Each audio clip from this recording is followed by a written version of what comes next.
Bonjour et bienvenue dans Gaspard Navigue, un podcast où j'interviewe des gens ou, en cas de confinement, je documente mon quotidien. Je suis Gaspard, votre hôte, bienvenue à bord. Épisode hors série numéro 8, un mois.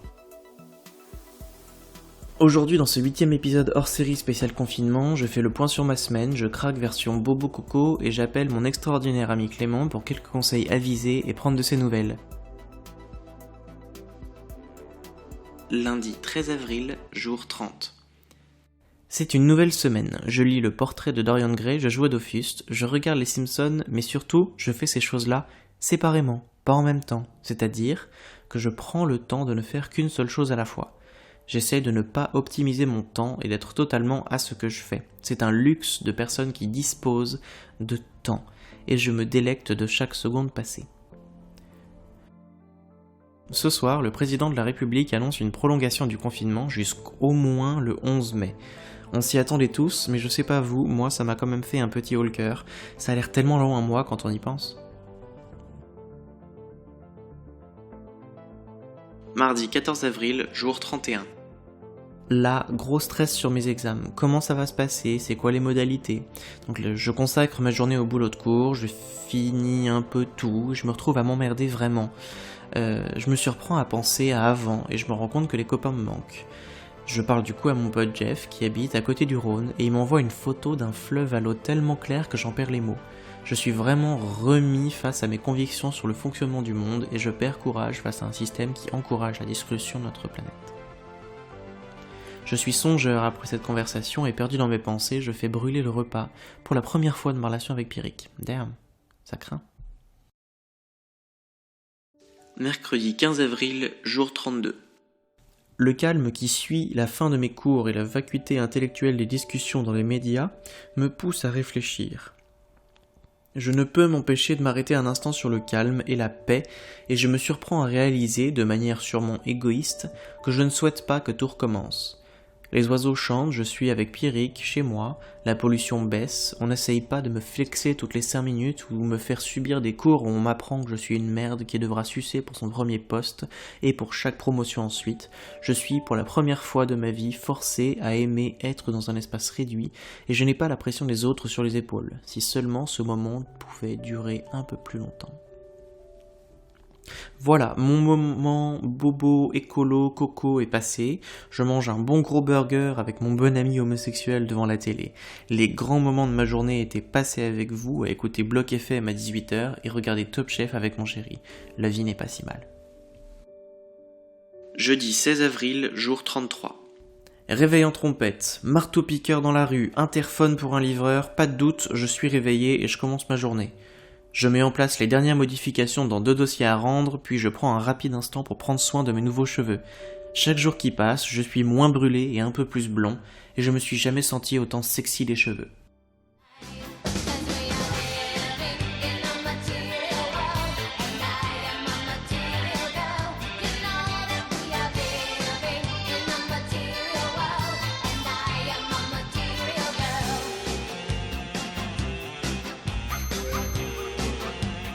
Avec une journée qui commence autant brutalement, j'ai besoin de prendre mon après-midi pour moi.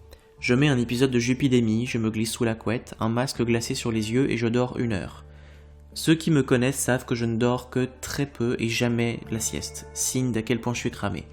C'est vrai après tout, travailler, même chez soi, dans ce climat de tension, de stress, ça m'a épuisé et j'ai le contre-coup du stress qui arrive de plein fouet.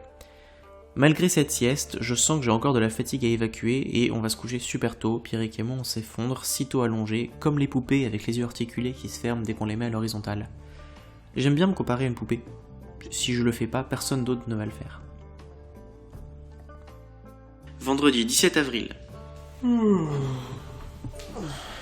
Ce matin, je me tire d'un sommeil profond et je prends mon petit déjeuner au calme. Je commence une journée sans boulot de cours à faire et Pierrick me suggère, pour pallier à l'ennui, de réviser. Putain, il sait s'amuser, lui. On sent vraiment ses origines allemandes. Ah, Mutter, j'ai fini de Uber travailler. Est-ce que je peux aller réviser avec les copains? Ja, mon chéri, bien sûr. Ah, Otto, ces enfants, ils savent bien s'amuser quand même. Ludwig, tu voudras de la Kartoffelsalat?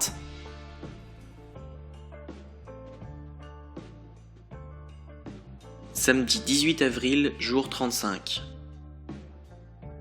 J'écoute un podcast lyonnais, Madame et Madame, deux femmes, lyonnaises elles aussi, qui lancent leur podcast sur le monde et leur vie en tant que femmes lesbiennes fiancées. C'est instructif, intéressant, c'est sujet à débat, discussion, c'est motivant, tout ce qu'il faut pour faire un bon podcast.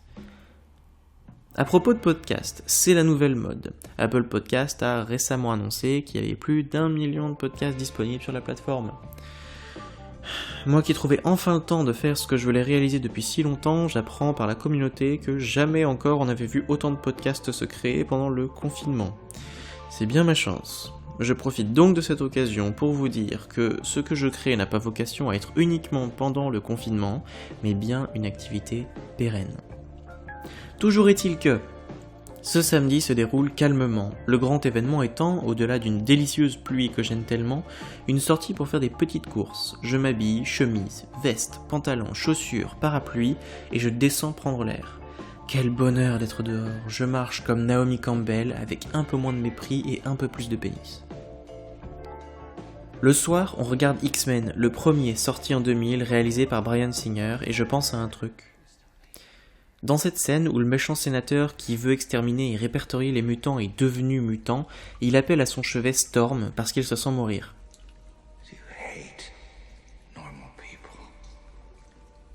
Le sénateur dit « Vous détestez les gens normaux ?» et Storm répond « Parfois. »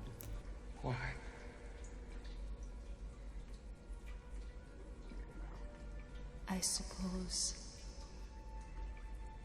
I'm afraid of it.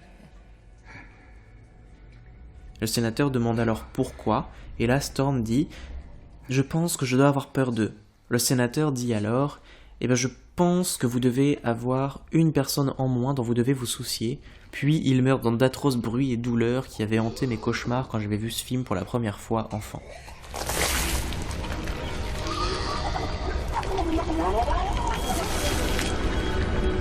Ce speech, c'est un peu la preuve exacte que les X-Men sont des homos comme tout le monde. La peur de se faire casser la gueule par des hétéros, la joie d'apprendre qu'on n'est pas seul, le besoin de se regrouper pour être un peu plus fort. Dimanche 20 avril, jour 36. Bordel, je me suis fait bannir de Dofus. Pierrick a été informé d'un bannissement du jeu hier et je me moque copieusement de lui jusqu'au moment où je me connecte pour voir que je suis moi aussi banni. C'est dégueulasse, c'est pas motivé. Bon me voilà sans rien à faire, je vais vraiment me faire chier. Je me demande donc comment retrouver la motivation et je me tourne donc vers ma sœur créative, ma source inépuisable d'inspiration, la seule, l'unique, la magique, Clément, aussi connue sous les noms d'Emily ou d'Autopsy of Madness.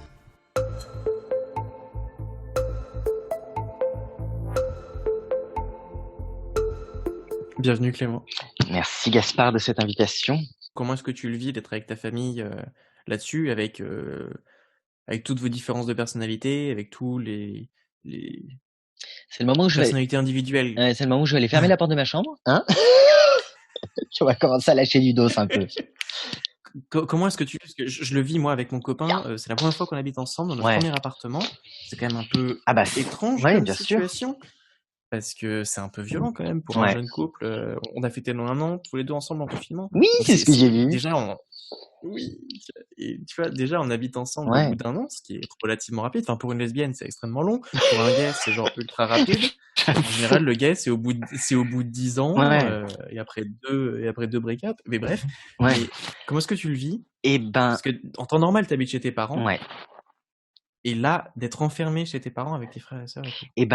Ça a changé quand même quelque chose. Au début, je me suis dit, mais Clément, concrètement, ça va rien changer pour toi. T'es déjà, tu loges déjà chez tes parents. Donc, et en fait, pas du tout. Ça a vraiment, il y a eu une petite période d'adaptation. Et par exemple, je me souviens très bien que la première semaine de confinement, ma mère et un petit peu ma sœur avaient vraiment ce truc de dire on va faire plein de jeux ensemble, on va passer du temps ensemble. Et dès le début, moi je me suis dit attends, on va peut-être pas cramer notre patrimoine de vie ensemble tout de suite. On va étaler ça un peu. Notre capital social. Voilà, et c'est exactement ça, notre capital social tout de suite. On va en garder un peu pour après parce qu'on est quand même enfermés les uns avec les autres pendant un petit moment.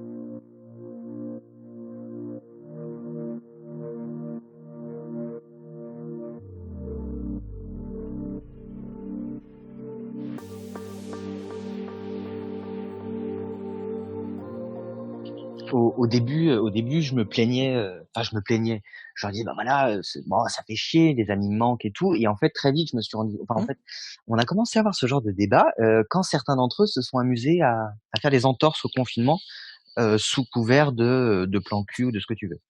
Donc là, du coup, Mais j'ai eu le oui, donc c'est vrai, parce que je le vois à masse ça sur internet, sur Twitter et cetera, enfin la twittosphère gay, des gars qui sortent pour des plans cul.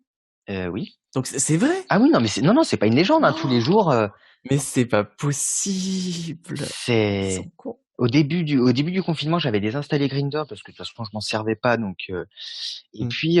et puis au bout de 15 jours, je l'ai réinstallé. Waouh!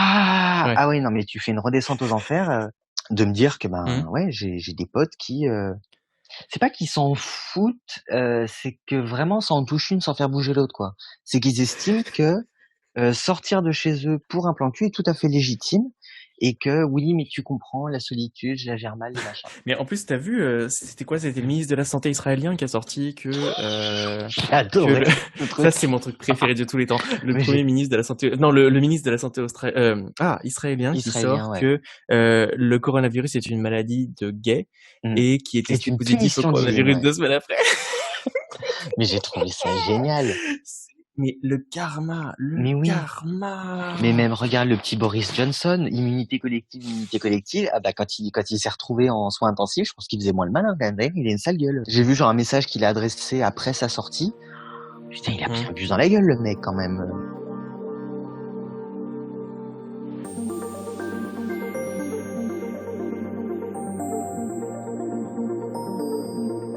Qu'est-ce que tu imagines faire pour les prochaines semaines du confinement? Me donner une discipline, chose que j'ai voulu mettre en place en fait assez rapidement après le début du confinement. Je me suis fait carrément un emploi du temps, une to-do list et un emploi du temps, en pensant sur le moment que ça allait me mettre un cadre et me rassurer. Je pense que là où j'ai merdoyé, c'est que j'ai voulu trop en mettre dans mon emploi du temps. Un truc qui aide, je me suis créé une liste, objectifs D'accord, et chaque jour, au matin ou la veille au soir, je note quelque chose qu'il faut que je fasse. d'accord. Mais quelque chose, j'ai une liste rappel, pour, les choses qu'il faut que je fasse, mais à long Oui, terme genre le mariage, la et maison, le pour la crédit et journée. le chien?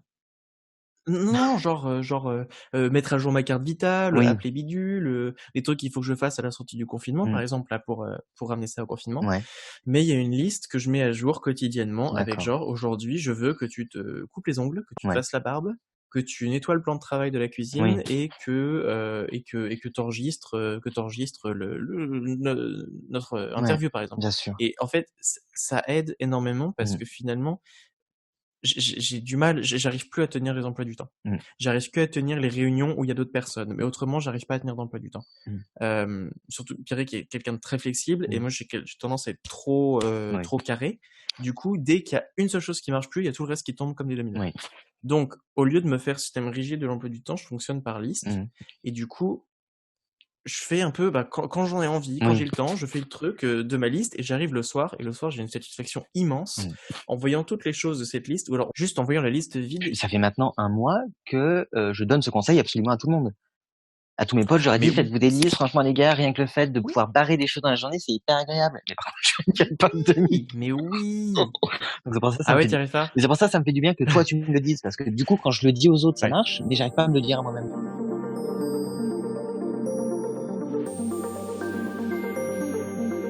Voilà, c'était la première partie de ma discussion avec Clément. Nous retrouverons la deuxième partie de l'interview avec Clément la semaine prochaine, où nous parlerons un petit peu plus en détail de la créativité et du fonctionnement du confinement par rapport à la créativité. C'est la fin de l'épisode. Merci à tous de m'avoir écouté. Rejoignez-moi sur les réseaux sociaux du podcast, Gaspard Navigue, sur Twitter, Insta, Facebook, partout. Abonnez-vous et laissez un petit commentaire, c'est vraiment votre soutien qui me permet de continuer le podcast. Si vous voulez me soutenir encore plus loin, vous pouvez donner sur mon Ko-fi, dont le lien est disponible dans la description de l'épisode. Si vous avez des questions ou envie de participer, vraiment, n'hésitez pas sur les réseaux sociaux ou par mail à m'écrire. Par mail, c'est gasparnavigue@gmail.com. Voilà, merci beaucoup. Peace, love, out.